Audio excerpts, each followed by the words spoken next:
hii ya Diamond na nani na Willy Paul, we blame the organizers, not the wasanii. But Watanzania pia msikuje sana. Msikuje sana. Venue ilikuwa Kenya. So kuna heshima pia lazima mtupe juu. Diamond akikuja kuperform Kenya, kwani alikuwa anakuja free? Si analipwa? Na kina nani walikuwa wanaenda hiyo event? Si wa Kenya.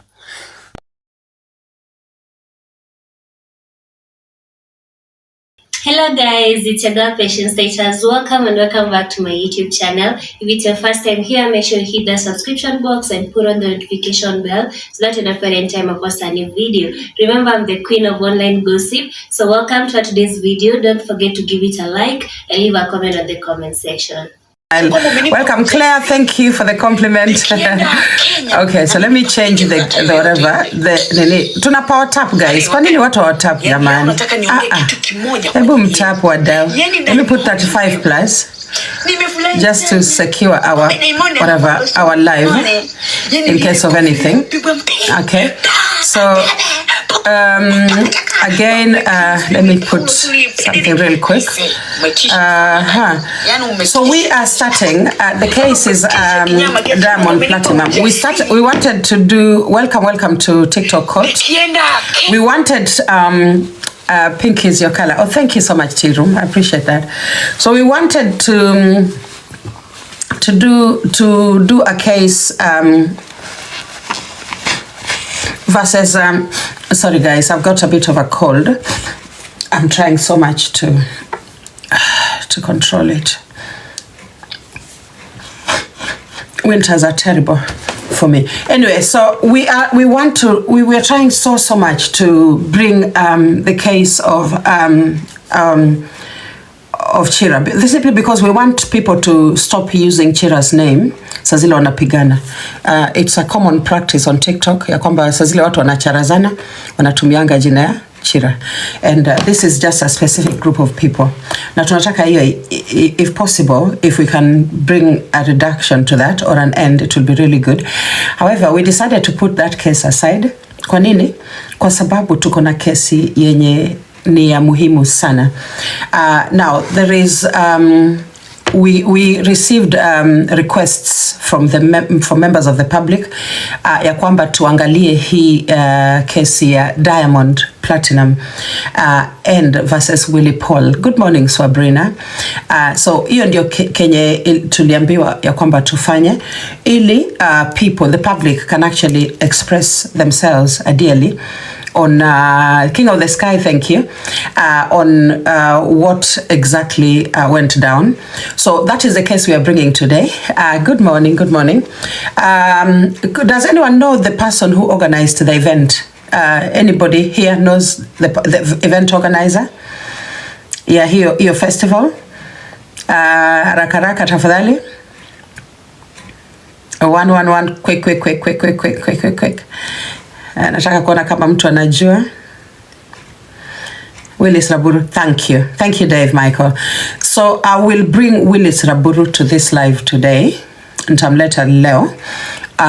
Depending on how busy he is, he will either come direct to the live or he will come via a phone conversation. Thank you Miami. So I spoke to Willis yesterday. Thank you Mapele. So nilimwongelesha jana, so I want to see how the conversation goes. Kama imefanyikana ya kwamba he can come, then that will be good. I tried getting hold of Willy Paul. I couldn't, but Willis, I did get hold of him. So we are going to try as much as possible to decide where the mistake is and what actually went on. So kama unajua hiyo kesi, kuwa ready.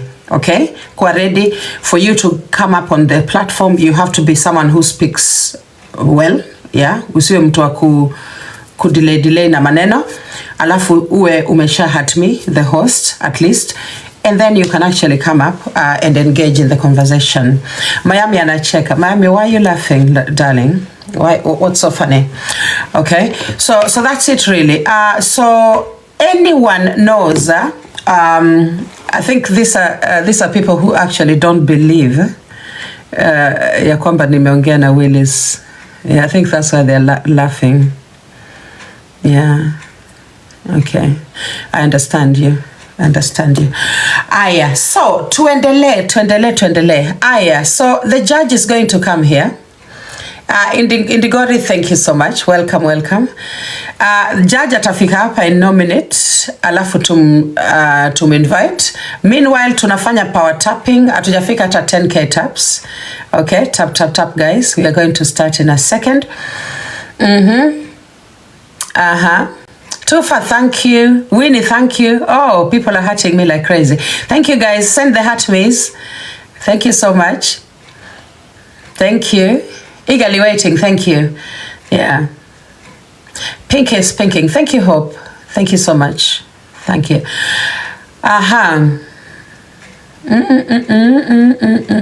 According to Diamond's explanation, it wasn't wrong, to be honest. People are taking advantage of advantage. Okay, Dave, do you think people are taking advantage of Diamond? Oh, Vena, thank you. Oh, Vena. Oh, good morning, Nyakomigu. Thank you. Yeah, so do you think Kenyans are taking advantage? Dave Michaels, you can come up ueleze hiyo kidogo before the judge aingie. Sawa? Before we start with the recordings and all that. Wacha nione Dave anakuja. Aya, aeleze tusikie what's going on. Aya, amefika. Good morning, Beef Gloria. Good morning, Good morning, my love. How are you, my love? I'm good. Yes. Yes. I mean, Yes, as I have said that Diamond Akukwa wrong. Willy Paul was wrong. He was trying to take advantage of Diamond Platinums. Just let me because let me recognize the presence of level 40. I've not seen a level 40 here in a long time. So I saw you with your backup. Alafu ka fly na level 40. Kai. I am a Kenyan. I am a Kenyan. Yes. I love our artists. Lakini msanii ni kama mpishi. Ama nitasema nini? With the more unapika chakula chako kitamu, you'll find people are coming to you. Yeah. Unaona? Yeah. Bidii ya mtu ndo inasogeza watu kwa usanii. Lakini sio eti ni being rude ama kukua nini. Are you getting me? Yeah. Lakini to be honest, Diamond hata ukisikiza nyimbo zake za kuanzia kitambo, that guy has really tried. Has really suffered. Like he was trying to get where he is right now. With all like na bidii yote. Yeah. Diamond alikuwa anataka kukua penye ako na bidii yote. Juu ameteseka huyo mse, to be honest. He has really gone a lot. Okay. Through a lot. I think stick to the current situation. What happened? Yeah. Lakini watu kumnaniletu kumtukana, sijui kufanya nini. People are taking advantage to trend with his name because he has a good he has a very big name. Right. So you think that's what's going on? Yeah. Lakini sikuona mali. Diamond hata kushuka kwa gari. Right. Hakushuka kwa gari. Na hata kama eti wa Kenya wamemsupport, lakini he has to respect his brand. Yeah. Sio kufika pale aanze kubishana na watu. Like haingewezekana. Sorry guys, na star mtanisamehe. Like haingeweza shuke hapo aanze kung'ang'ana na watu. He respects his brand. Alifika akangoja, na unajua Diamond, anything can happen to him. Yeah. You know that? Sio kila mtu ako hapo hivyo na nani nzuri. He is a big artist. He's a very big artist. Hakuna mtu like kuna watu wako hapo na nia zao. Mara mingi ameshaibiwa kofia, ameshaibiwa nini, unaona? So at that nanilio alivokuja akakuta watu wanagombana, he has to to hold on. Na the time alikuwa na hold on, time yake alikuwa anafaa kuperform ikapita. na alikuwa ashalipwa na haingewezekana arudishe pesa, na alishow up but the organizers ndo walifanya nanili mistake Diamond kupanda stage. So but mimi sikuona mistake is with the organizers. Okay, so alafu nasikia pia Willy Paul alikuja kuchelewa. Wasanii wengine walikuwa sha perform. Tayari walikuwa sha perform. Hiyo time ilikuwa ni time ya Diamond because time yake tayari ilikuwa ishafika. So unajua those big artists they have limited time to perform. Time yake ilikuwa ishafika tayari, na hiyo time Willy Paul alikuwa anaingia. And we hear that Diamond anasema Willy Paul amekuwa akimtafuta sana huko kwa media akijaribu get attention yake, but he never responds. Okay. So mimi hata mtu aniambie nini, mimi ama Kenyan, hebu kwanza nifungue kamera mnione vizuri.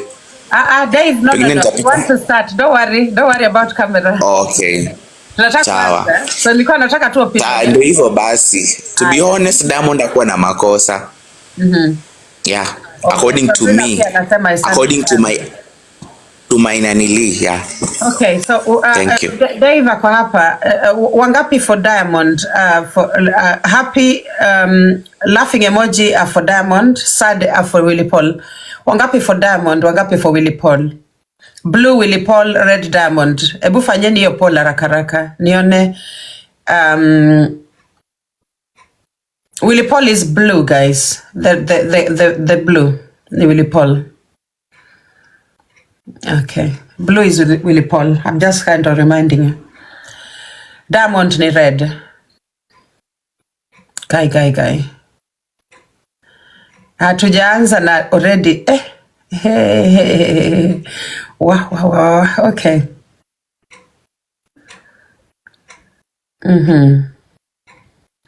So wale watu wa I stand with Diamond kwani wako wapi?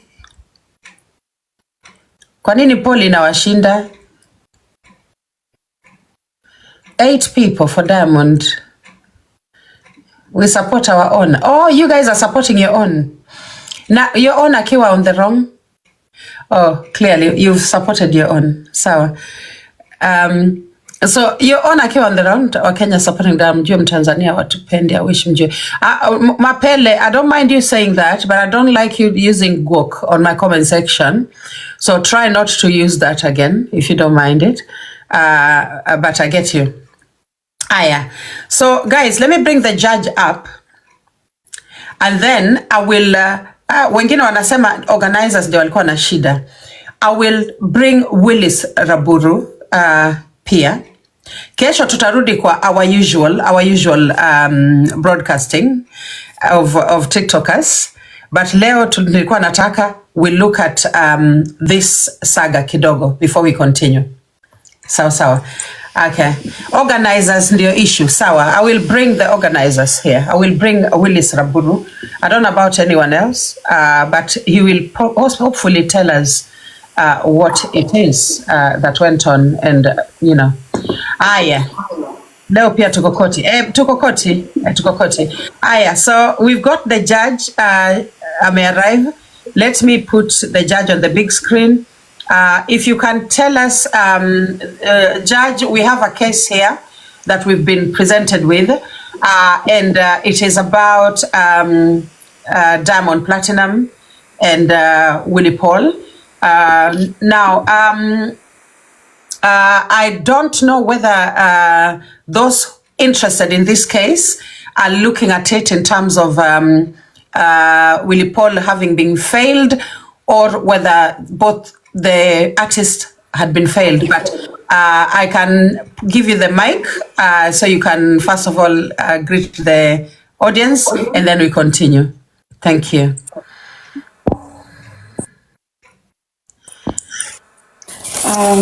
Thank you so much, Madam Prosecutor, for this intro, and lovely to everybody that is watching us.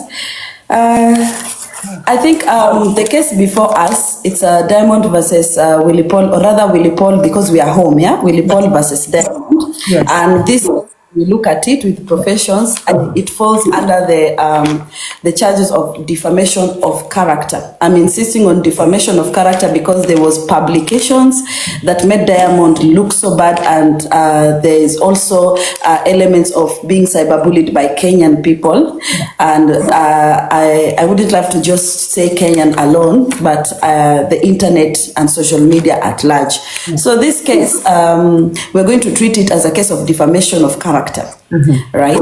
And it is something that we need to discuss at length, especially because it is not about Kenyans or versus Tanzanians or something. It is about East Africa or Africa at large. I believe that we are Pan-Africans, and this is one unit as Africa. We should support our own. So I would kindly correct people on the comment section saying we support our own, we do this. What if, you've asked a good question, what if our own is on the wrong? So I'd love us to proceed on this case, but looking at all angles and possibilities of where the real offense was without being, all Kenyan about it and all Tanzanians about it, Yeah, so that's what we're doing today. All right. So in your opinion, Judge, we are looking at it in the lens of defamation of character. Right. Now, I did get into conversation with the organizer of the event. I was thinking that perhaps we can ask him a few questions and find out, I don't know what you think about that, if we could actually talk to him as well.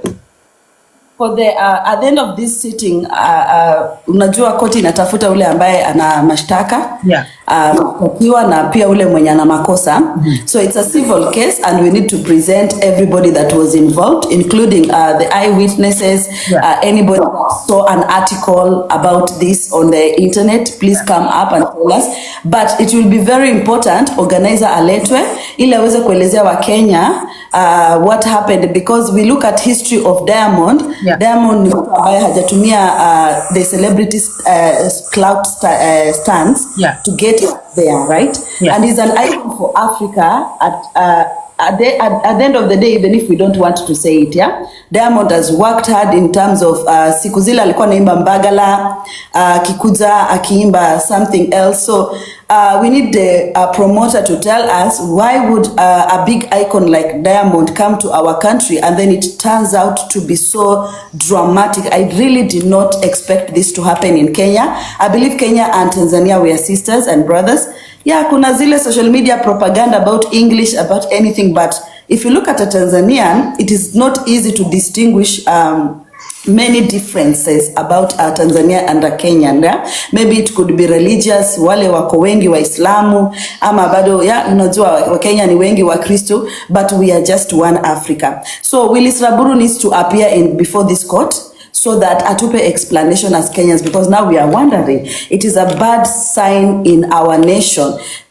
Wasanii watakuwa wanakataa kuja Kenya kwa sababu Kenya ina drama, and kama tulivyoona kwa videos, msanii vile Dave amesema alikuwa tu kwa gari. We need to know what happened. It's a bad sign in business.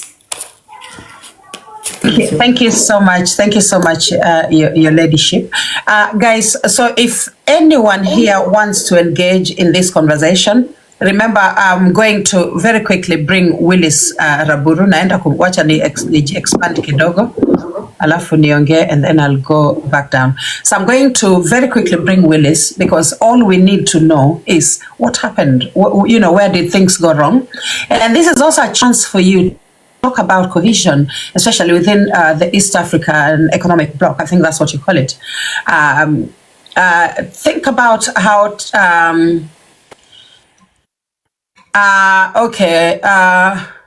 it doesn't matter. Mapele, it doesn't matter. Mapele, it doesn't matter. Perhaps guys, what we cannot do, thank you so much, thank you for that. What we cannot do is advance hate. Guys, that's one thing we are not going to do. Thank you all for the gifts. Be blessed. We are not going to advance hate. We are trying to bring what you call cohesion. We want to know where the issue is. Because this idea, like for instance, this Mapele says that wa Tanzania hamtambui Kenya music ukienda club zao wanacheza Nigeria song and TZ songs. Now, I can bring in a very controversial opinion on that, or rebuttal. What if it is simply because those two sets of artists or those two countries produce some of the best music in Africa?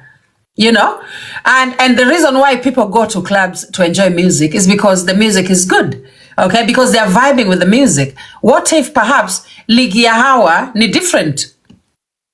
Yeah, so that is another argument yenye mtu anaweza kuwa nayo. So uwezi sema kwamba oh my god, hao watu they are deliberately denying you know, Kenyan musicians limelight. You cannot say that. Yeah. So Dave, funga camera. Dave tuko kotini. Thank you. Funga camera. Thank you. Okay. So back to the issue that we are doing. We are bringing Willis, but apart from that, anyone with an issue, anyone who wants to express something about what happened, do that. I can start by maybe playing a few recordings, and then we can go from there. Tumesha ingia kotini, and then after that, I will bring Willis. Okay, so anyone who has an opinion on what we are discussing, this is your chance to come up kwa guest. Tunaenda kufunga guest in a minute. So this is your chance to come up haraka. And then we close the guest. So we want to see what Kenyans decide on this, and then we move on from there. Okay. So I have a recording here.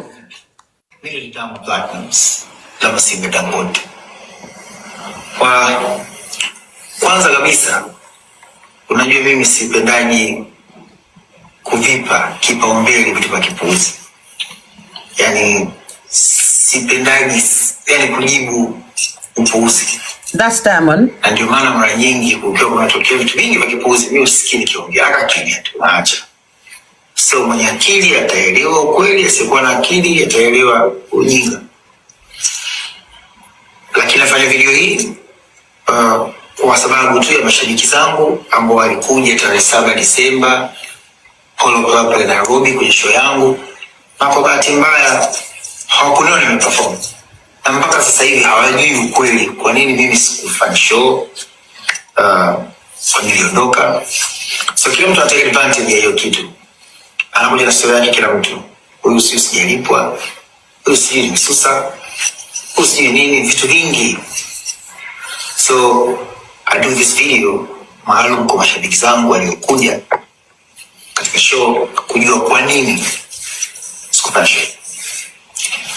Kwanza kabisa mimi naheshimu sana kazi yangu. Sana. Nawekeza sana kwenye kazi yangu, nafanya kazi kwa bidii. Na to me, muziki siufanyi tu kwa sababu yangu. Nafanya kwa heshima ya Afrika Mashariki nzima. Nilipotoka watu wajue kama huku kuna watu ambao wanafanya kazi sana. Watu wana uwezo. Na nashukuru Mwenyezi Mungu tumekuwa tukiwakilisha vizuri sehemu tofauti. So nilitakiwa kufanya show tarehe 7 Disemba Nairobi kwenye Furaha Fest, na kama mkubwa alivyosema tarehe 6 nilifika Nairobi nikiwa super excited na timu yangu nzima. Kuja wenyewe tuna shauku ya kuperform Kenya.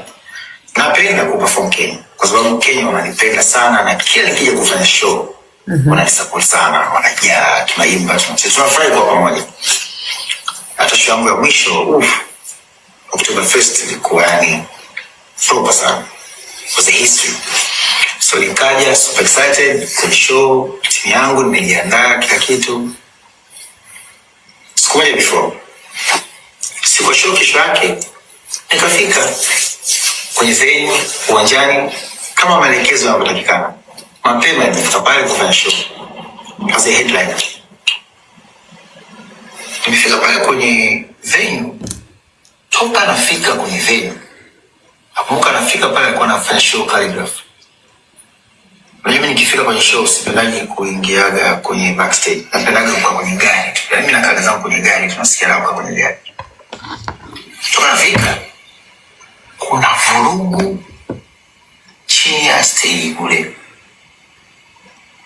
Zisizojulikana za sababu gani. Nimekaa kwenye gari ni vurugu. Mimi nimekaa mtu asubia muda wangu kufanya show mwenyewe nasema ukimaliza utanisikia. Vurugu hazikauki. Watu wanafanya show. Manager yangu akamwita organizer. Wamemwona na vurugu nyingi. Kwa nini niliandaa vitu vyako vizuri? Panga vitu vyako vizuri ukika vurugu kwa sababu inakuwa sio salama kwa msanii wako. Sasa akasema nipeleka 10 tu kile nitaweka sawa. Tumekaa vurugu zinaendelea. Niko nimekaa upande wako kwenye gari yangu nikahamisha upande mwingine. Nasema hizi vurugu hizi zisizikasogea mimi bure, yeye ni upande mwingine. Kama upande mwingine. Asubia muda wako wa show. Tumekaa. Kwa masaa mengi. Manager yangu akamwita tena organizer.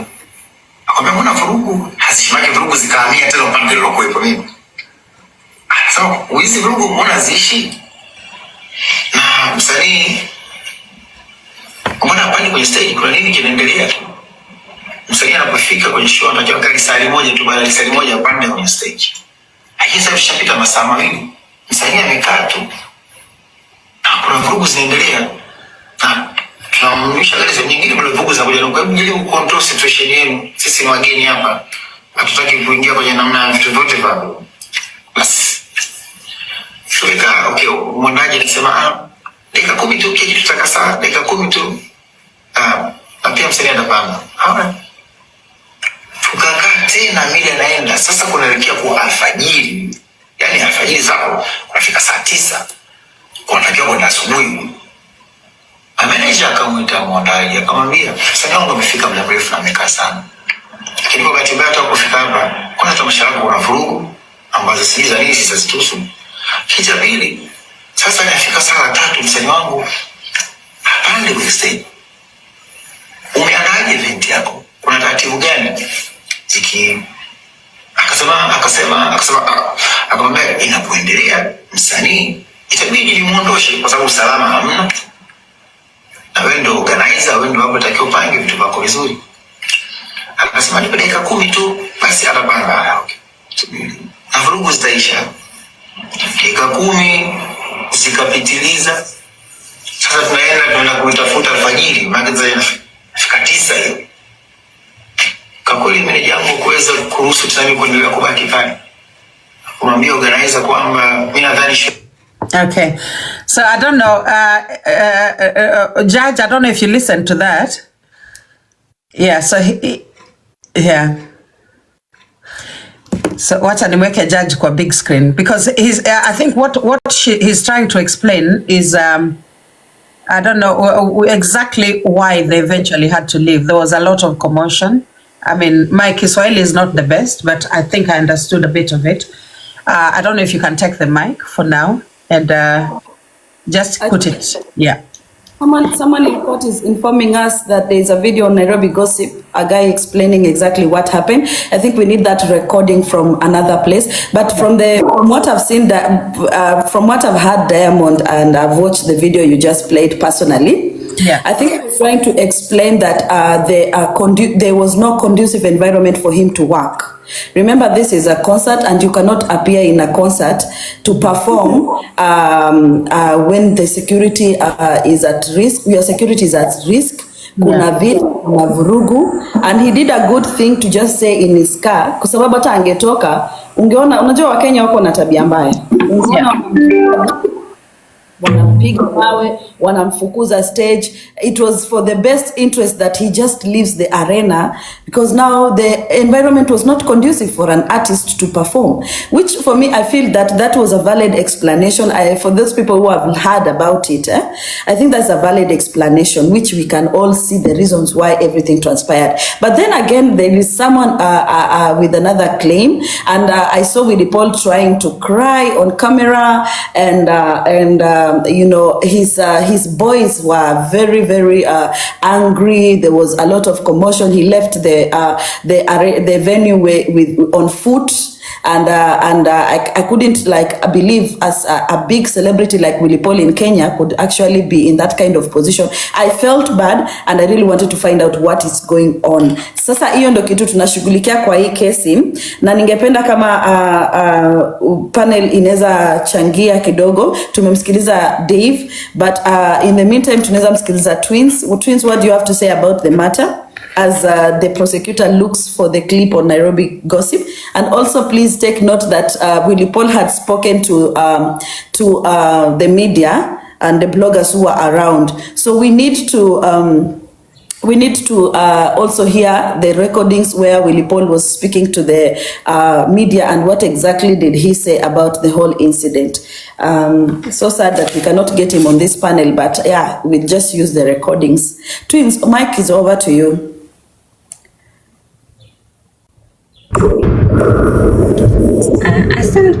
Asante DJ kwa kunipandisha. Mimi nilikuwa na maoni kidogo kuhusiana na kwa nini wasanii wa Kenya hawapigwi Tanzania. Mimi ni Mtanzania na nakumbuka kuna kipindi hata sisi huku wasanii walikuwa, yani nyimbo nyingi za wa Nigeria zinapigwa Tanzania, lakini hawakuwa wanalalamika. Walikuwa wanafanya wenyewe, walikuwa wanaangalia ni nini wafanye ili wao waweze kupigwa kwenye maredio, kwenye clubs. Mimi ningependa kumshauri Willy Paul kwamba kumchukia mtu au kwa sababu niliona ile clip inasema ile nyimbo ambayo alifanya na Rayvanny, anasema toa hiyo takataka, sio sawa. Na ile kusema kwamba Watanzania tumepigwa na Watanzania hapa backstage, pale hakukuwa na Watanzania, pale walikuwa ni Wakenya ndio walikuwa wameenda kuangalia ile show, hakukuwa na Watanzania pale. Yeye ni kutafuta namna gani nzuri ataweza kufikia pale ambapo amefika Diamond, sio kueneza chuki, kusema kwamba hivi, kwa sababu leo atakuwa anaongelewa sawa, amefanya kiki, ila atakuwa anaongelewa kipi sasa kinachofuata. Kwa sababu ingekuwa vizuri kama angetoa kolabo, angefanya muziki, hiyo ingekuwa vizuri, lakini amefanya kiki, anaongelewa. Baada ya kuongelewa hapa mbele kinafuata nini? Ni hivyo tu. Asante sana Twins. Nimeambiwa ya kwamba kuna video Nairobi Gossip na sioni unless there is a different Nairobi Gossip. Josie, I cannot find the video. Nilikuwa nataka nitoke nilete Willy Raburu in a minute. Na nilikuwa nataka nitoke kwa live kidogo niende nimlete. But before I do that, I really wanted to find that recording and I cannot see it on Nairobi Gossip. Yeah. You say it has been pinned. It is pinned on the yes, profile. All the pinned videos are not it, unless there's another. He's saying gonna share to you. Oh, anashare kwangu. Hii live tutaongea Kiswahili kwa sababu ya dada zetu, ndugu zetu wa Tanzania, ndio tuweze kucommunicate. We love you Tanzanians. Na pia yeah, don't mind our Kiswahilis. Yeah. So I'm trying to find it. See party. And the main thing is that I wanted to bring Willis here as early as possible ili tumalizane na hii kesi. Kwa sababu this was a suggestion. Wange kizungu. Jamani, si tutawapoteza. Tutawapoteza na hizi maneno za kizungu. Yeah. So if you can help me find the video and then to play. That will be so good. And then we continue. And I don't know if you itakuwa shared through my backup. Order paper 2 video clip. Thank you. So we need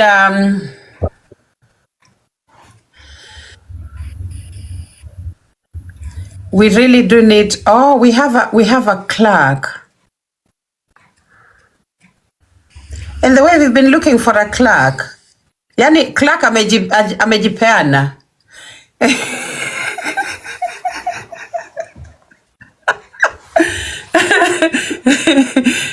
Hata leo nilikuwa naenda ku advertise. Yes, leo ni Diamond and Pose. Yes. Yeah. Na by the time tutakuwa tunamaliza, maybe hata huyo Pose tutakuwa tushamuongelesha. Yeah. We'll see. Amesema judge amelipwa na Simba.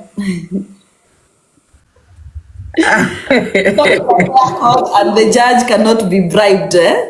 Hakuna Simba amelipwa, hata Lions zijatumiwa TikTok. Okay, mtu anasema the video is so long, we can summarize. Okay, so first of all, we need to find the video. Oh, thank you so much, Bichu. Thank you for the love. So it you know, guys, hata judge akilipwa hakuna ubaya hapo. Yawa. Kitu judge amekula ijapotea, guys. Aya, unmute judge, unmute. At Kenyans, we support our own. We want real argument in court. We are going with facts and not assumptions or ganging behind or rallying behind Willy Paul. Sisi tunataka facts ndio hii koti iweze kuamua kesi kwa njia ya very fair. It has to be a fair civil trial in this case, in this court. So kama una support Willy Paul, kama una support Diamond, kama unasema organizers ndio wenye makosa, please come up on the panel so that court iweze kusikiza argument yako. And then as well, I wish to inform the members of the public that this is a trained professional sitting high court judge who cannot be bribed by either side. We are here to establish where makosa iko, na pale makosa iko, we are here to give a ruling that is fair to both parties. So please disregard any claims that the judge has been bribed, because there is no corruption in this court of TikTok. Thank you. Thank you so much. Thank you, your ladyship. So one thing I wanted to say, first of all, guys, I need to now give the mic to the judge. If we actually did have a clerk, angekuja hapa niorganizie watu wanaongea na mimi niende nilete Willis. So I'm going to give the mic to our judge to take over that. We've got Geoffrey here, amepanda. We've got Barry, we've got Tani. So I don't know what they want to say. Otherwise, I'm gonna go behind the tent, and then I'm gonna make the call to get the gentleman here, and then we can continue after that. Sawa. So I'll be back in a minute. All right. Ningependa there's someone on the comment section before I listen to what the panel has just said. Ningependa kumsikiza Alan. Alan has brought a big point about patriotism, which is enclosed in our Constitution of Kenya. So Alan, kama unaweza panda juu, please jaribu upande juu. Aside from that, we have listened to Dave. Dave, I don't know if you want to go again on the mic, but Geoffrey and Barry, you're welcome to the court. I think Barry just dropped, yeah? Geoffrey, you're welcome to the court. If you have something to say, please kindly take the mic and advise the court which side are you on or what are you bringing. Thank you so much, Lordship. The issue is becoming so serious, and it is not that just like the way maybe wengine wanaiona. History ya Willy Paul na Diamond, it is something that has been happening kwa hizi events zetu. Yeah, this is not the first time. Mimi kwanza nitalaumu or I'll blame event organizers or promoters. Hawa ndio ni wenye wanaleta hizi vurugo zote. Because kama event imepangwa na iko na plan yake vizuri, tunakwanga na like arrange. Ukienda kwa event unapata kuna mtu anaanza, mtu wa pili, mtu wa tatu. Wenye wamekuwa wakileta events hapa Kenya, kuna vile they belittle our wasanii. Unaona? Wasanii wetu sio local artist. They are local because they are our brothers tukiwa hapa. hakuna international na hakuna local. So mimi ningependa tu kuomba wenye wanaleta event au wenye wana organize event, ukitaka kuleta event Kenya, like the case of allow me to borrow it, like that one of 31st, the first people to start with ni hawa watu wa Kenya. You give them time, they perform, you pay them, unaelewa, you pay them just like you pay the other artists, to avoid all these things. So Willy Paul did it right because he created awareness among us. Kama hiyo kitu kama hiyo inge toka, sisi bado tungekuwa tu kwa darkness, but it is something that has been going around Yeah, asante. But events zinaendelea, kuna events mingi sana.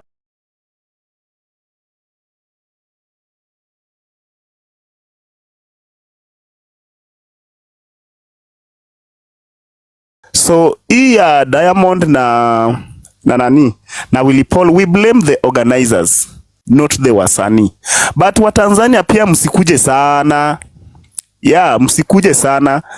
Venue ilikuwa Kenya, so kuna heshima pia lazima mtupe juu. Diamond akikuja kuperform Kenya, kwani alikuwa anakuja free? Si analipwa? Na kina nani walikuwa wanaenda hiyo event? Si wa Kenya? Yeah, asante.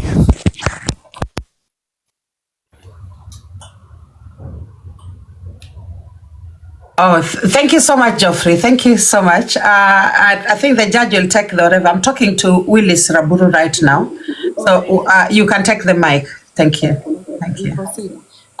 Thank you so much, Geoffrey, for that insight, and of course for keeping it respectful as you deliver your insight about this case. Napendelea sana vile umesema kuna events, and this events are so many. Part time I also do events, na ninajua wasanii ambao wanasumbua, ambao shida inaweza kuwa, we call them work hazards.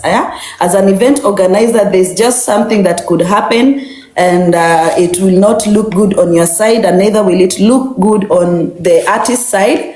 But my question was to the council, that the council of I think you was in support of Willy Paul. My question is one, Willy Paul alikuwa pale, and he's the son of the soil, right?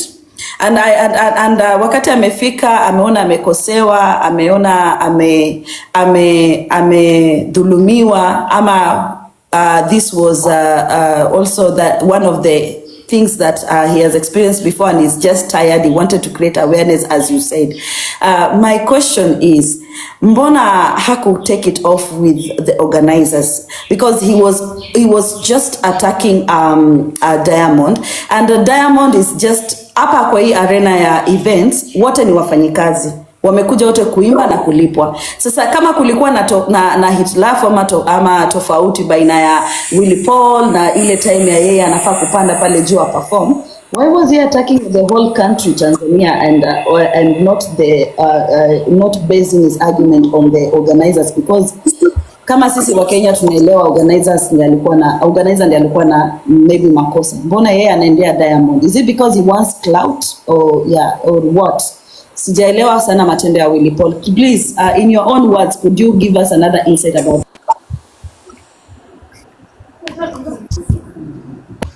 Thank you so much, Lordship.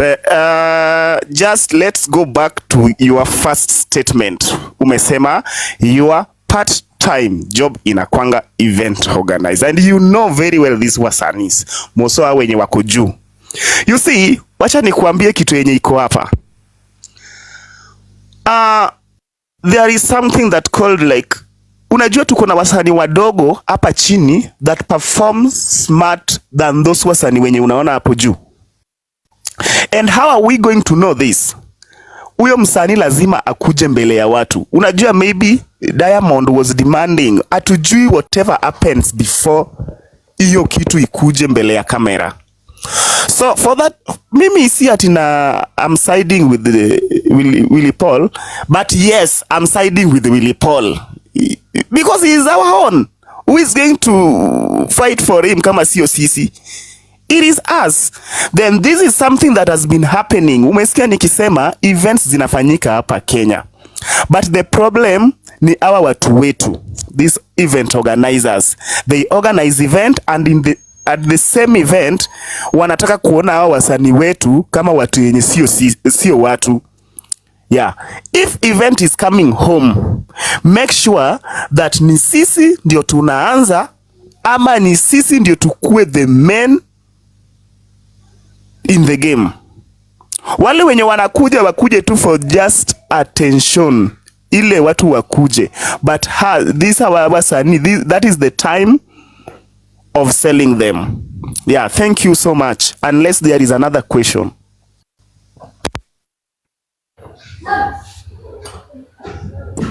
I really love what Senior Counsel has just said. It's important for the court to also understand how events work.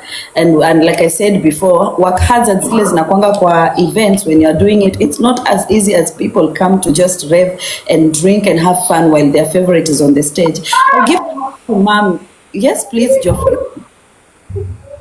I'll give, Geoffrey, can you mute in the court? I'll give the microphone to Ma'am G. Ma'am G, do you have anything to say about the case? Ma'am Glam. Okay, Ma'am Gladys. Ma'am Gladys, thank you. Yes, Your Lordship. Mimi nitazungumzia kwa upande zote mbili. Hawa wote ni organizers pia walituangusha kidogo. Wakina Raburu walituangusha. Nimeangalia hii kitu kwa undani sana. Nilikuwa naiangalia kwa undani vile watu wanaongea wa Tanzania na wa Kenya. So kulingana na hizo video nilikuwa naona kwa hiyo event, jambo la kwanza ni Diamond lazima ajue ukishakuwa kigogo lazima uonyeshe wale wadogo wewe umekuwa kigogo na upatie wale wadogo pia nafasi. According to me, Diamond alifeel ni kama yeye anataka kujionyesha yeye ni mbabe. Already yeye ni mbabe. Kwa nini asipatie wengine chance pia wakuwe wababe? And then akakuja kwa kina Willy Paul. So Willy Paul alikuwa anataka kuprove like even hapa kwetu Kenya we can do these things and we can do them better. So wote mwenye angerudi chini kwanza ni Diamond.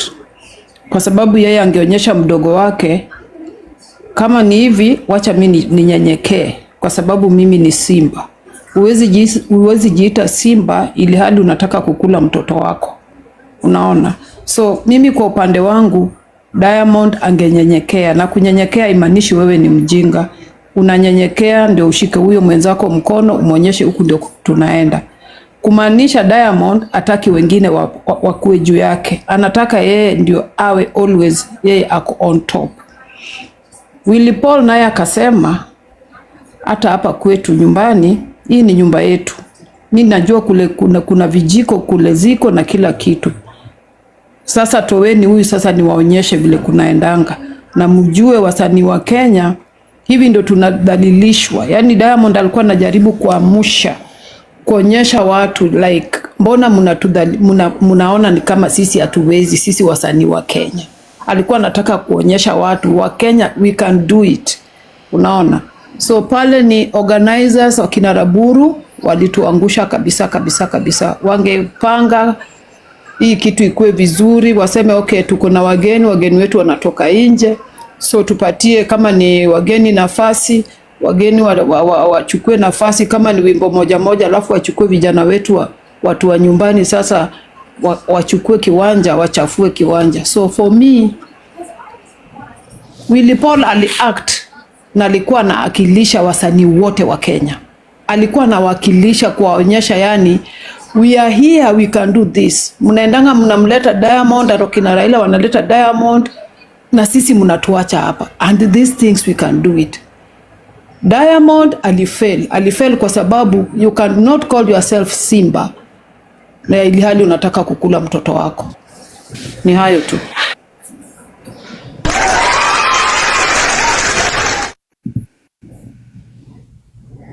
Nafikiri council umeongea kitu ya maana ambayo Wakenya wanastahili kujua. My next question before I give the microphone to the next panel ni kwa Geoffrey. Geoffrey, you seem to be someone with the experience of doing events now. Unajua mambo ya events and everything, right?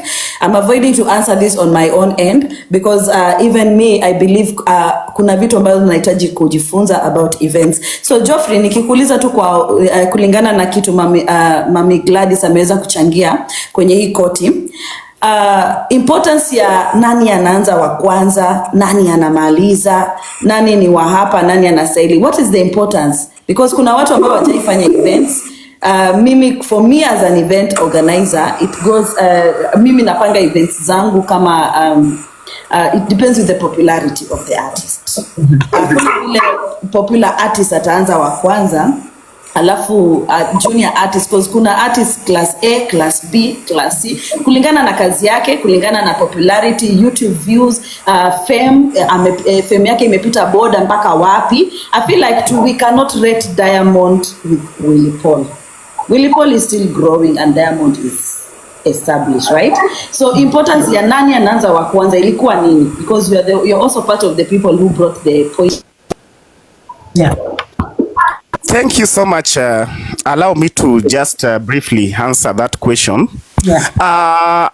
In most of the events, ule msanii mdogo ndio uanza. Because ule mkubwa akiperform wa kwanza, akitoka aende, fans wataenda.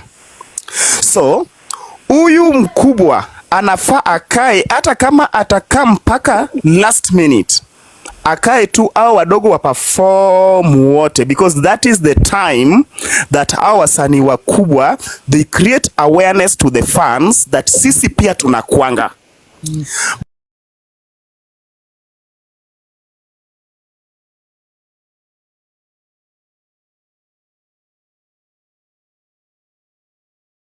Aende. Obvious fans watatoka because huyo ndiye alileta watu, like in this case where nani alikuwa anakuja Diamond. Si watu walienda kwa field because of Diamond.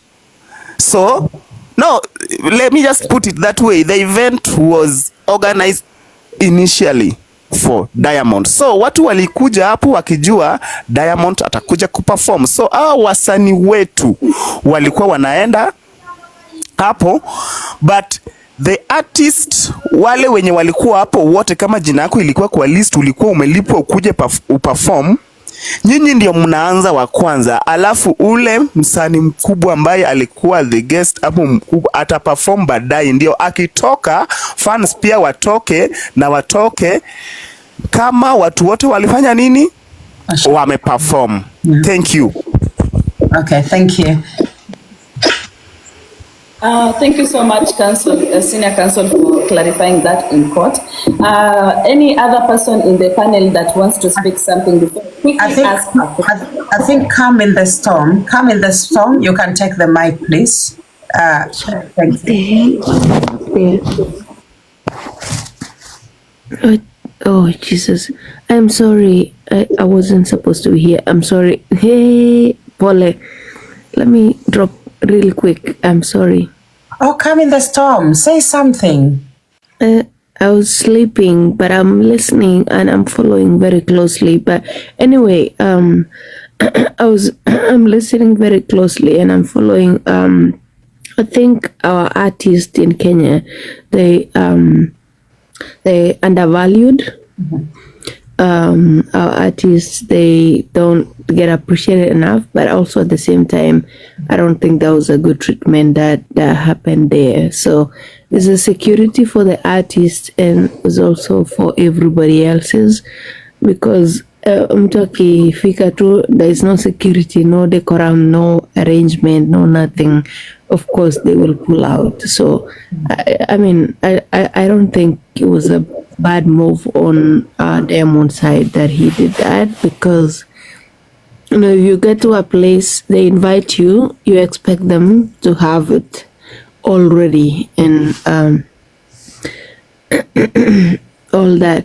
But also when for Willy Paul being not being allowed, like like all that happened and everything that happened, I just feel like it was all confusing after the fact. So it was not a planned thing, it was after the fact. So ni kama watu walikuwa wanajaribu kusalvage tu the event, you know. So that's what I think. But anyway, no, I was not supposed to be up here. I was nilikuwa nalala nikiwasikiza. No worries. At least tumetupa you know, Thank you so much, Lady J. Yeah, I'll catch up with you later. But thank you guys. Thank you so much. I'm sorry to distract you. Your 2 cents. Thank you. Your session. Bye. I had a question to Mom Gladys, but Mom Gladys ameweza kudrop. Any other person on the panel can answer this question. Let me just Come in the Storm is someone who supported our platform in a big way. So this is, I think this is her other account that she uses to listen to stuff on TikTok. Sasa account imejipandisha. We welcome you and we appreciate you supporting this platform Coming the Storm. As a proceeding, nilikuwa nataka kuuliza swali moja ambaye nataka Wakenya waweze kunielewa where the angle of this question, right? Yeah. And I'll say it is for hili because I need people hata wa Tanzania wachangie kwa hii swali. Let me put aside my books of legal because I want it to be more civil as it could get, yeah? Mimi umenilipa for an event, right? Nimefika event and you as an organizer, you inform me kwamba saizi si time yangu ya kupanda stage ama kuimba, either ningoje ama time imeisha, lakini umeshanilipa. And then I'm told unaniambia kuna mtu mwingine ambaye ni msanii ule wa mwisho headliner anafaa sasa ini time yake apande juu. What rights does Willy Paul possess to stop the entire event, to take it under siege? Kusema hakuna mwingine atapanda kama si yeye, because I felt that Willy Paul had already as ini biashara ushalipwa. It's not like you have not been paid. Ushalipwa. Na kama event organizer atasema no usiperform, what you simply do, unaenda na pesa, you don't refund because wamekuwestia time. I don't know why we are still being okay with that behavior that Willy Paul anafaa kupigania kitu. Iyo kitu alilie stage, apiganie haki yake hapo kwa stage. Mimi naona, I don't know if we can do a poll. I think there was interest of the fact that Diamond ni msanii mkubwa. Willy Paul ametry sana clout kwa Diamond. Ametry sana clout kwa Diamond. So I want to understand from the poll, do you think Willy Paul really deserved to? Do you think Willy Paul deserved to do what? To fight for the stage. Alikuwa analilia stage, Yeah. Alikuwa analilia stage akisema ameonewa, amedhalilishwa. I felt that since ameshalipwa, it would have been the poll is on already. The poll is on. Yeah. Endelea. Explain, please. Explain some more if that's okay. But I think the question is whether it was fine for Willy Paul to fight for the stage. And that's the question. So I think which is which. Doro is asking, Willy Paul, I mean, yes, and for the red and no for the blue. So sorry, Doro, sorry. Was it okay for Willy Paul to fight for the stage? That's the question. Yeah. Okay.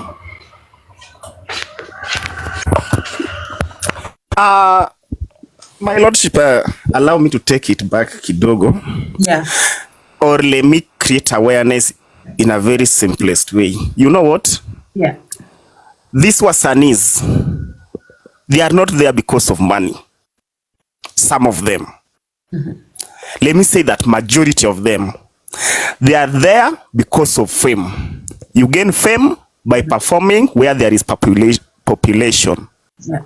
Like the case of Diamond and Willy Paul, it is not all about nilisha lipwa. It is all about nimeperform watu wameniona. Yeah. Unaelewa hiyo? So If you say that alishalipwa aende na pesa yake, yeye kwa pesa hiyo sio shida yake, anaweza rudisha hiyo pesa. Event imeitwa, ameona watu hapo mbele, unamkataza asiperform. Yeye shida yake sio pesa yenye ile ulimlipa, shida yake ni nimeperform mbele ya watu, umati yenye iko hapa. That is where the problem is. Remember, these people awalipu hiyo siku yenye wamekuja kuperform. Watu wanalipangwa even 6 months before. You see? Yeah. And Yeah. so, like in the case, we have management in every band. Yeah. Like that one of Diamond, there is management. Ni management inalipwa. Yeah. So yeye ni kukuja kuperform. Amefika pale, ameona numbers is there. Alafu unamkataza asiperform. Why? That is where the problem comes in. Like the case of Willy Paul. Unajua Willy Paul alisema pale nyuma, mimi nimekuwa hata posta yangu ilikuwa imewekwa kadogo. There is something hawa watu wanajaribu kufanya. These event organizers, they are trying to kill our wasanii. And the likes of Willy Paul washajua kitu inaendelea. And you know, event is something that must be planned. It is not something that unaweza kuja tu na useme kesho unaenda kuperform. No, it must take time. So if you see people are fighting that wacha mimi lazima ni perform, wacha mimi lazima ni perform. Unajua hapo hata kama Lady Jacqueline alienda na aimbe kadogo tu, aimbe tu kitu yake, atatoka hapo kama watu wanamjua. Yeah. So that is what people want. Creating awareness to the people that mimi pia nakwanga. Sio ati ulishalipwa, shida iko wapi hata kama hujaperform. No, hiyo sio shida yao. Pesa wako nayo. Kitu wanataka ile muziki yangu zile zenye naimba ziendelee kutamba kwa society. Thank you so much. Thank you. Madam Prosecutor, let me say something before we continue. Yeah. Tafadhali Kenya na Watanzania kwa comment section na courtroom yetu. When we ask controversial questions like the one nimeshauliza, it's because this court aims also in informing and educating people. Pia unajua kuna mtu pale nyumbani, unaona sasa kama vile Geoffrey clarify, every one of us has understood why exactly the actions of Willy Paul, yeah? And this court is trying to weigh between the two. Uliza swali hivi, si ati niko kwa side ya Diamond, si ati niko kwa side ya Willy Paul, ama nachukia Willy Paul napenda Diamond. No, I just want all of us to kae chini to establish makosa iko wapi mtu alikuwa na rights zake. Pia wasanii wengine watasikiza hii live, they know, because Willy Paul has started a movement that needed to be started in Kenya. So wacha tu tusikize everything without without accusing the judge of being biased. I'm not biased. I really want to understand. Pia mimi niko hapa najifunza na wewe unajifunza nyumbani. Let's continue from before I give the mic to Mami Gladys. CMA, would you like to say something in this court? Yes, good morning everyone. Good morning. Okay, I want to pick sides. I think you have a bit of an echo, but just talk slightly louder. Okay, okay. Louder. Yeah. Am I audible now? Yes, you're better, yeah. Okay, thank you. I'll not pick sides, but I'll start by blaming the organizers, because for the two artists, I think everyone played according to their emotions. Yeah, that's on the artist side. But the organizers, if at all you had planned this one to be the first one to perform, this one to be the second, why all of a sudden bring the shift? You know, at some point you're also disorienting the other party. And I think that is why Willy Paul was loud. Maybe after Diamond performed, he will not even have performed. Who knows? So he was right to fight for his position to perform as planned. and then after his performance is when the other, like Simba, would have performed. So according to my analogy of the whole circumstance, I think number one, Diamond played so cool. Because if at all, put yourself in his own shoes, what would you have done? Jumped out of your car and started creating more fracas. Remember, he's also not a Kenyan, he's from the neighboring, you see. So I think he played cool, and at some point we shouldn't take all the blame on him, but also consider our organizers, because certainly this thing was Kenyan organized. It wasn't organized by Tanzanians. So basically, if at all anyone comes across this voice, they should consider those kinds of seriousness in the kinds of plans they put in place, because at some point you end up creating fracas where it wasn't even supposed to have existed. I think that's my peace of mind. Thank you.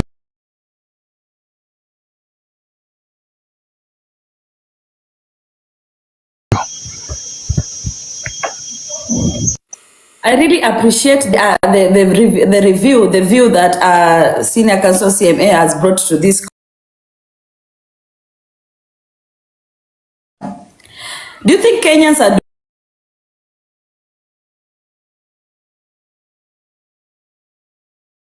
doing Kenyans? Yani wa Kenya ndio wanatenda wa Kenya. Because at this instance, we are able to, we have Willis Raburu on phone call with our Madam Prosecutor. We are trying to get him on this platform so that he can come and explain exactly what happened, what transpired, yeah? But as she's doing that, nataka tu niulize, Wakenya ndio tunatenda Wakenya ama ni Watanzania ndio wanatutenda? Because I think Willy Paul said charity begins at home. This statement carries weight. Charity begins at home. Was he telling Diamond or was he telling us? Because now someone said in the comment section, kwamba the crowd, they jeered Diamond and they cheered Willy Paul to come on stage because he's one of our own. So we can say the crowd, the social media doesn't have a problem, rather than saying Diamond alimkosea Willy Paul. Thank you so much for that point. But kama kuna mtu mwingine anaweza leta another insight. Doro, you want to talk on microphone? Yes. Please do. I actually have my notes written down here. I just need to go through them step by step. Habari zenu. So there is a problem, and if we don't recognize the problem we have at home as Kenyans, kutakuwa na shida. Shida yetu ya kwanza ni ile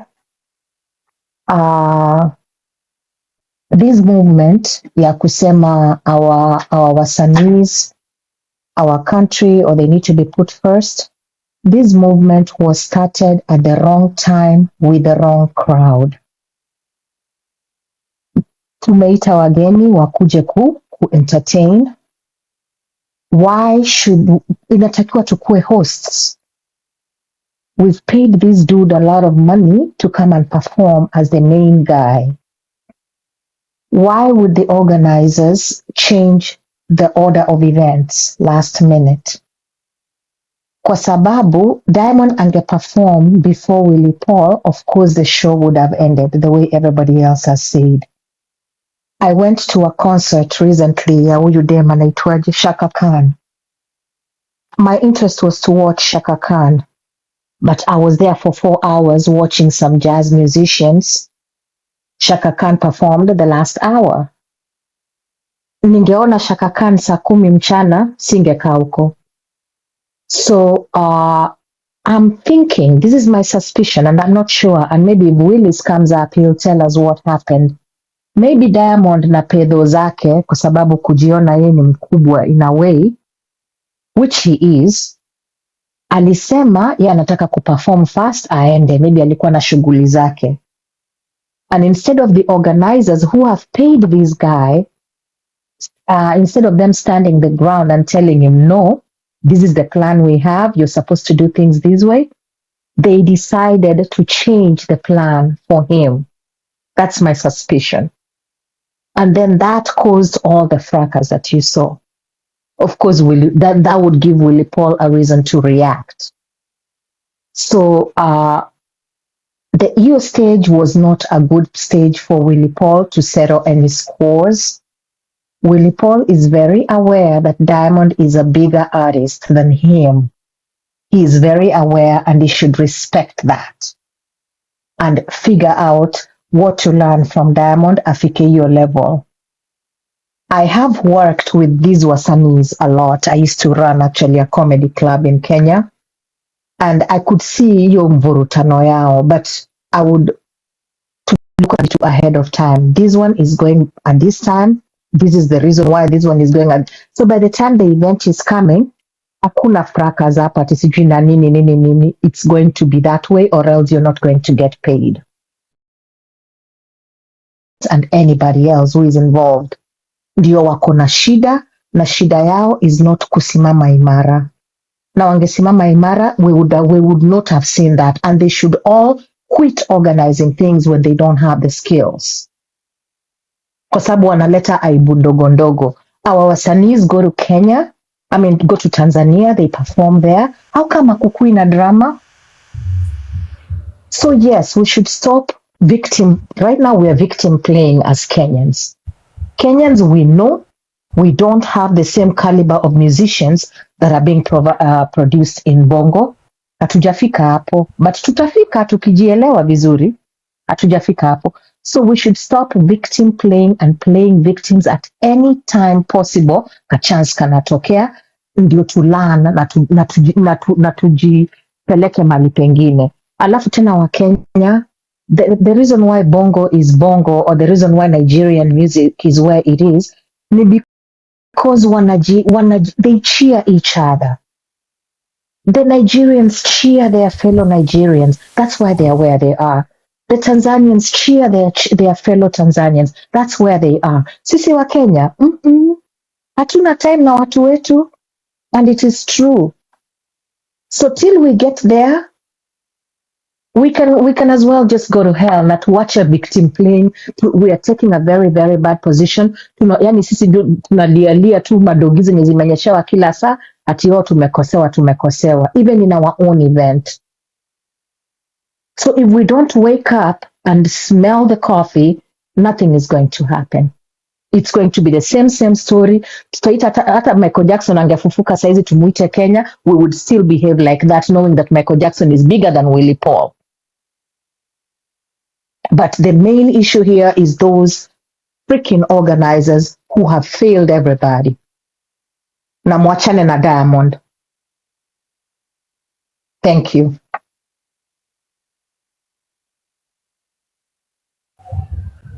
Okay. Geoffrey, you want to say something quick before we continue? Yeah, I want to say something.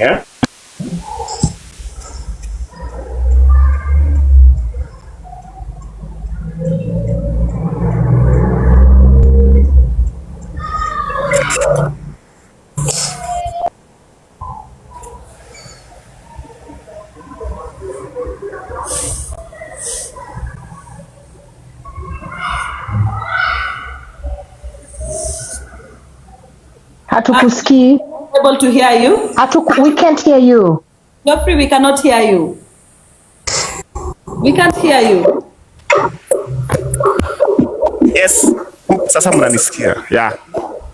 Owangla thing is a Kenyan music, and we love the way it is.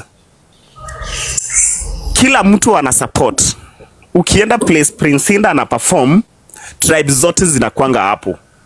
So if you talk of Kenyan music, Owangla is a Kenyan music, and it is doing very, very well. I want to take this chance also to thank wale watu wa abroad, those promoters wa abroad, they do it well. Naonanga Princina anaenda kuperform huko nje. That is so nice. Yeah, I want to defend Willy Raburu kidogo, those my event organizer kidogo too. You know the reason why they have to jifanya like they are standing with Diamond. You know that event organizers, they need Diamond more than how Diamond needs them. Because this is business. My friend, hii ni biashara. Hii ni business. And unajua ukileta Diamond hapa Kenya, it is a business that you can do one day and it sustains you forever. So, si ati akina Willy Paul, they are not doing well, but yes, you can't compare them with Diamond. With Diamond, it is business.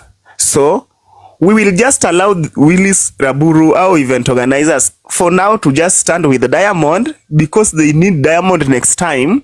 Again, they don't want to, seems like hawajasimama na Diamond ili wale wanamuziki wengine waone, oh, this is how event organizers wanafanya, wanatuita na tena wanatublame. Wanaenda hadi mbele ya kamera kujifanya ati sisi sio watu wazuri. Okay, we won't come to Kenya because there is a lot of countries they can go and perform. So lazima wajifanye ni kama yeah, hapo lazima tuelewe. Then you know, Willy Raburu au watu wakileta hao watu, it is a business that benefits many people. Sio event organizers peke yake. Watu wengi sana, almost watu wengi, sijui naweza sema wangapi, from the bouncers, from sijui nani. So let's keep calm kidogo, but next time the event organizers, let's do it with some decorum. Time ikisema Diamond anaanza saa 8, asikuje ati mimi nataka kuperform haraka saa 4 niende. No, let's remain within the agreed time yenye imeandikwa pale, and I'm very sure hizi vitu hazitafanyika. Kisumu tutakuwa na muzika sijui nini this week, and utaona peace itakuwa na, imagine mwanamuziki mwenye atakuwa hapo, utaona peace itakuwa, people will be there. So if we continue to do it that way, then mambo ya muziki will be a very big business in the country. Promoters are doing it well. So can I say something on that? Ati niko shida. Okay. So let's just embrace this. It is a business, but even though the Willy Raburu and those people the nini hawataki kuside ati tuoni wakisimama sana mbele wakiambia Diamond ulifanya vibaya, alifanya vibaya aje, na hao ndio walikuwa na organize event. So let's just stand with our own, yes, kama sisi wa Kenya, but tuache hao watu wajifanye hivyo pia, then things will just be okay. Thank you. Can I say something? Delila, you wanted to say something? Or who's Yes, it's me. Earlier. And then we have Alvin and then Doro. Okay. Yeah. So after watching, what happened was quite unfortunate and shouldn't happen again. But after watching Willy Paul's, not really interview, but his, for lack of a better term, his rant, and then watching Diamond's interview, I would be at a better place to put the fault on the promoters. Simply because, and this happens, and I think I also did a post about this, they never follow the program. The program starts at 6, and you find that when an artist is supposed to go on stage at 10, for example, Diamond is supposed to go on stage at 10, it's another artist. He has to wait for another 4 hours. Then, ikifika time ya Willy Paul. So, all these things inabakia kwa the promoters. They need to keep time. They need to make sure everything inaenda as planned. Because when Diamond actually stated that he got in the venue very early and was just seated in the car, and he kept waiting and waiting and waiting and waiting. And it wasn't also fair for him to wait, and it wasn't also fair for Willy Paul to be asked to let him perform. I don't know if he asked to perform before, but at the end of the day, Willis Raburu and crew should actually work properly in future, because these things happen. We see them all the time. They happen. So as Kenyan promoters, they need to make sure that that time. That's the biggest problem we have in this event. That's all I have to say. Thanks. Thank you. Oh, thank you so much, Delia. Thank you for being here. I appreciate you. And of course, the issue of programming, that's a big thing. I've talked to Willis. Willis ni kama ameogopa. Kwa nini wameogopa kukuja kwa hizi? No, Willis angekuwa na balls za kuja hapa tumwambie aenda afikirie ajenge next time, because anaweza pigiwa makofi ameleta msanii mkubwa wa Kenya, but alimleta for what? Nothing. Exactly. They lost money. Exactly. Yeah. Yeah. So he's kind of, and unajua tuko karibu kumaliza hii segment. Hii segment ilikuwa tu ya 2 hours. Imebaki half an hour na tumeimaliza. Tunaenda kwa kesi yetu ya leo, which was Enabanta versus Anabenta. So I don't know, koti tutaanza officially in about half an hour. So this was basically a nini tulifit hii tu kidogo ili tuweze kuongea vizuri. But anyway, your ladyship, chukua mic. Thank you. I love the way the panel are sitting here. It's very fair. So we want to take a lot of time on this case so that we are also in our own program to see change vitu and all that, because it's important when we plan, we follow our own rules. Yeah. So kabla nani Alvin, you're going to speak, and then Doro. But nataka tukuuliza swali, because now I think we are going to approach this case in a different manner now that the two defendants, Willis amekataa kukuja, and of course Willy Paul, we have not been able to reach out to him. Maybe we just approach this case as our state, yeah? So this is the state versus the promoter. Madam Prosecutor, you want to say something? Yes, Willis tumeongea naye tu saizi, Willis Raburu. Kitu ajui ni the nature of our conversation. He's worried ya kwamba inaweza mwaribia maneno. Unaelewa? So I don't know what we will do in that case. I did not manage to get Willy Paul, but Willis mwenyewe, I think that's where the main conversation is. So maybe I can record something with him later, and then I can play it to the court maybe tomorrow at the beginning of our session. But he's displaying a lot of weakness. Mimi nataka tukuuliza. Let me try calling him one more time. Nione at 1 minute. Mimi nataka kuuliza swali moja. I just want to ask something very quickly, right? I know Willis Raburu as a media anchor. Okay, let's see if he can. Yeah, oh yeah.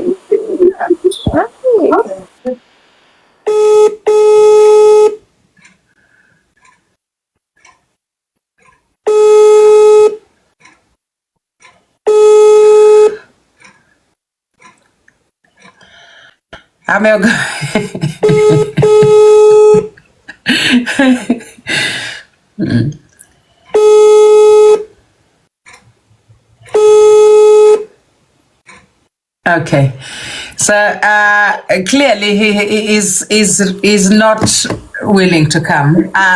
Nilimwambia koti jana. Ile swali mimi nauliza koti hii. Unapata already yako hapa na sudo. Endelea. Nauliza koti hii kama judge mkuu I know Willis Raburu as a media anchor. Yeah. At some point he hosted an entertainment show 10/10, and I was quite sad when some certain events happened in his life, but simjui Willis Raburu kama event promoter ama organizer.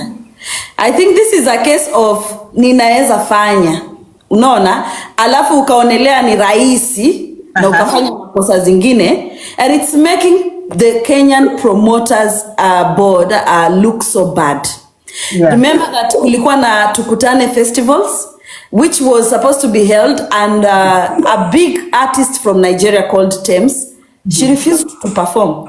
In fact, she gave an apology and says she is not comfortable to travel to Kenya and perform.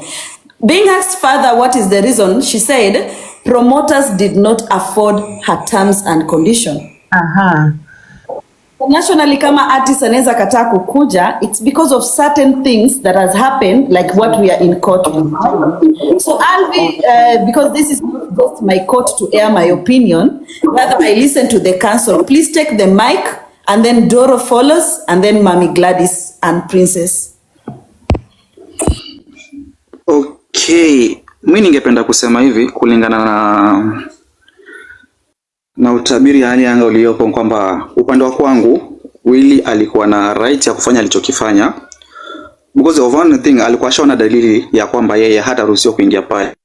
Nini? Because kama nimeimba na msanii fulani mfano na kuna collab na yeye na ana perform ile ngoma, anapaswa kama amekuja kuimba na uko pale wakati ana perform ile ngoma mlipiga nayo collab, anapaswa uingie kwa stage.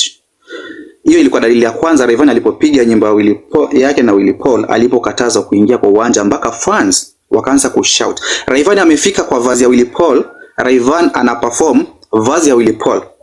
Mistari za Willy Paul yeye ndo anaimba, si Willy Paul anaruhusiwa kuja kwa stage. So organizers walikuwa shapanga hii kitu vizuri. Another thing, kwa Diamond naweza organizer na walaumu, na kitu kingine pia Diamond nitamlaumu kwa kitu kimoja. Diamond anajua kabisa anapaswa aperform wa mwisho. Kwa Diamond naweza organizer na Munaingia mkimute guys, munaingia mkimute. Haya. So thank you so much for watching the video to the end. Remember to like, share, comment, and if you have not subscribed, please make sure you subscribe and put on the notification bell so that you know every time I post a new video. So guys, thank you. I'm gonna see you on my next video. Bye.